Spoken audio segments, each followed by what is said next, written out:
Olá, é o quadro da dor. Chegamos ao fim do ano, só em São Paulo tem 10 mil pessoas internadas com Covid.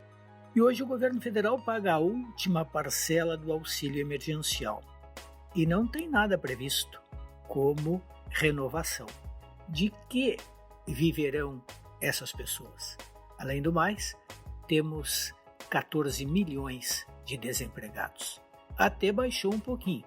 E outro dado, a inflação dos aluguéis tocou nos 23%.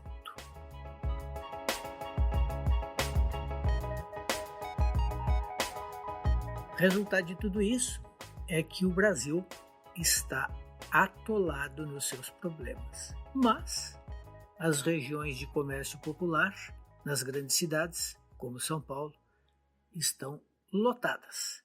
É aquilo que tanto falamos. As pessoas não têm medo, perderam o medo, não levam a sério a Covid ou tem algum mistério aí. Enquanto isso, o presidente Jair Bolsonaro continua nas suas provocações. Os grandes líderes de direita ou de esquerda são curiosos. João Dória Júnior deu um passeio em Miami, depois se arrependeu e voltou pedindo desculpas.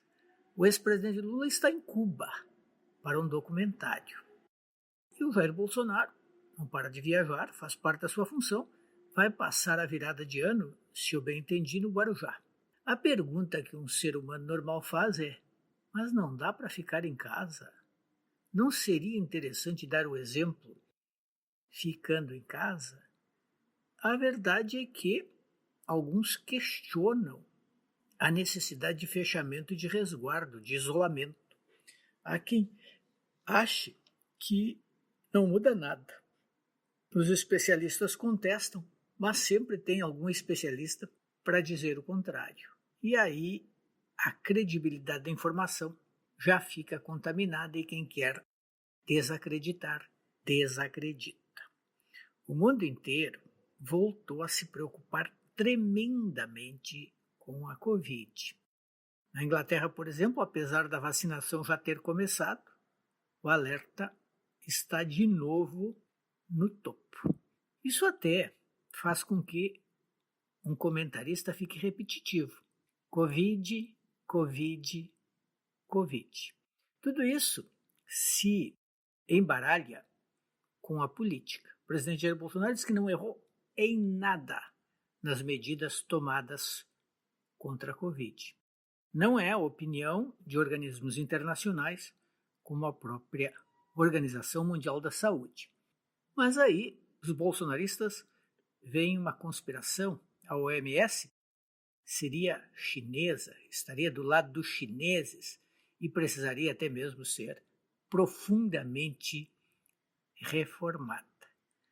O que se constata é que as lideranças políticas, elas, embora digam pensar antes de tudo no bem público, pensam mais do que tudo em si mesmas, nas estratégias que adotam, em quem vai ganhar politicamente ou perder com esta ou aquela atitude.